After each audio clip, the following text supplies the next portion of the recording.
was about 3 years ago. I joined ITV, and one of the things that we needed to do was to simplify our online estate. So ITV does about 800 million long-form video views a year, and our online estate was poor. The quality of it was quite poor, and what we needed to do was really simplify it. And actually, simplifying online is really about simplifying how ITV works, or how we access the data in ITV's core systems. And what we needed to do was work out how we could more easily access that data in more reliable ways. And what we worked out is that we needed to build an API platform, and that's when we started adding APIs to our core systems, so that we could more reliably call and get that data back without going through a number of different systems and lifting and shifting of data. We've been doing that for about 2 years now. It's been really successful. Today, all companies have to be good at IT. I mean, ITV's job is to make brilliant content, make that content famous in the UK and sell it around the world. But we can't do that without being great at IT, because really the ability for us to change our business model and the ability for us to exploit new opportunities that arise is really the ability to align our IT systems behind those opportunities to really exploit them. So moving to a kind of platform-based approach where we have APIs that wrap our core systems allows us to have greater business agility, and that's really why, that's the way I think all the businesses are moving, and that's certainly the way I think that ITV has to move so that we can stay competitive in a very fast-changing landscape. So the challenges tend to be cultural rather than technological. I think technology-wise, the problems are, we can solve the problems. I think the biggest challenge for us is culturally, how do we communicate that and get the business to buy into it? Because essentially you're talking about quite technology complex solutions, and for areas of the business which aren't really used to having that level of detail exposed to them, it's hard to explain why you should fund your platform as a product rather than a project. It's hard to understand how having something as simple as an API can increase business agility. So there's a big sales job that needs to be done into the business to explain the benefits of API kind of technologies and becoming a digital business at its core. And by that I mean being able to have increased business agility and exploit new opportunities. So our transformation, bit of both, which is the best kind of answer. Without realising that we've used online at ITV as our kind of digital incubator. Because of the nature of online, because we're very consumer facing, we have to be able to rapidly iterate our systems to change the functionality, to deliver new features to consumers, to take advantage of that marketplace. And that marketplace is really competitive. You know, when you've got iPlayer, when you've got Netflix, when you've got services like that, we have to be in that game. And the way we're working online is noticed by other parts of the business. And so we were the first to really push this kind of having a platform of APIs that we could access ITV's core data. And it's through pushing that other parts of the business said, well, how does that work? How are these guys getting this kind of agility, and how do we get some of that? And so really it started off in online, and now it's kind of flowing through the rest of the organisation. All of the above. So we use APIs internally. We're replacing the old legacy interfaces between systems that were lifting and shifting of data, batch jobs that export a file to some file share somewhere. We're replacing those with APIs internally so that we can more easily integrate our systems together. We use them externally with partners. So for instance, we receive our video assets from a third party. They tell us when those video assets are ready via APIs that they call.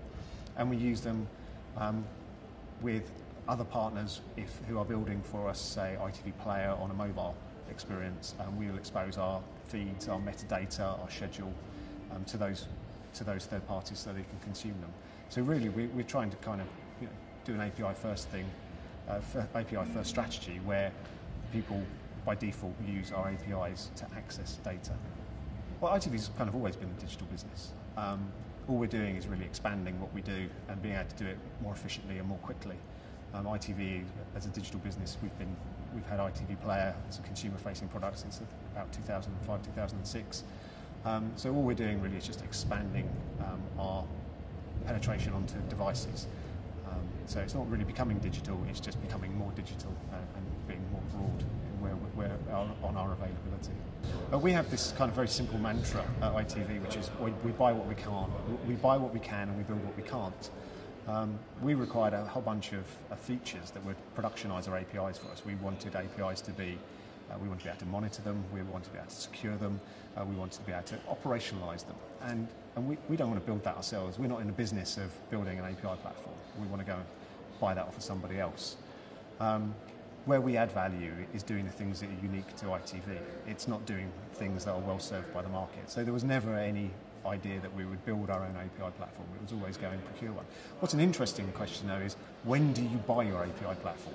Do you buy your API platform once you've got some APIs, or do you buy your API platform before you get APIs?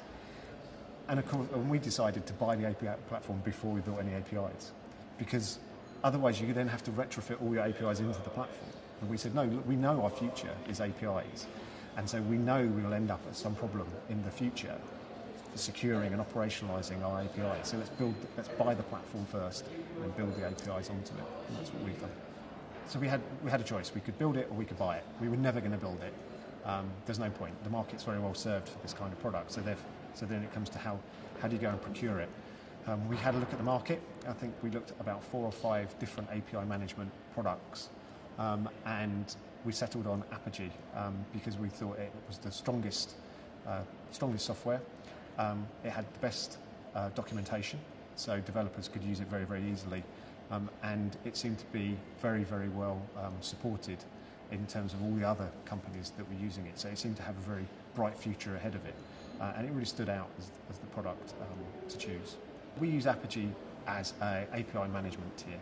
We use Apigee to secure our APIs, to give us authentication, to give us monitoring, operational tools that allow us to see the performance of our APIs, who's using them and how often they're being used. We want that. We want to have a platform that will just secure and operationalise our APIs as we build our API inventory over the coming years. Really the key for us is just simplicity.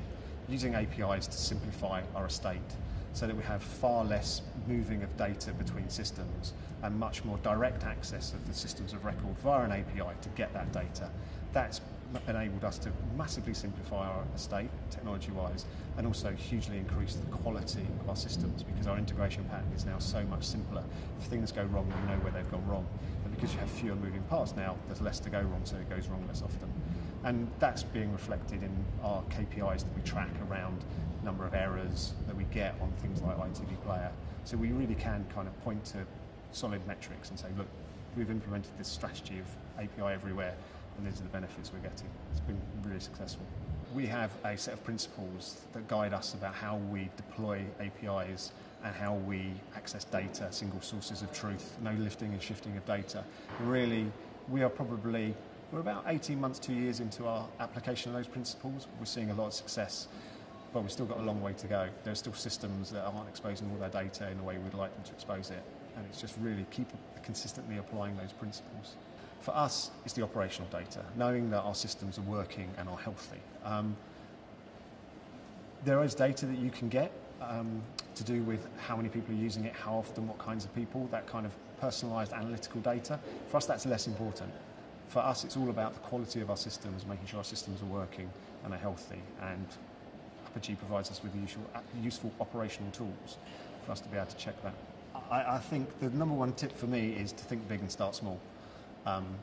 To really have a vision of what you want, but to get there little chunks at a time.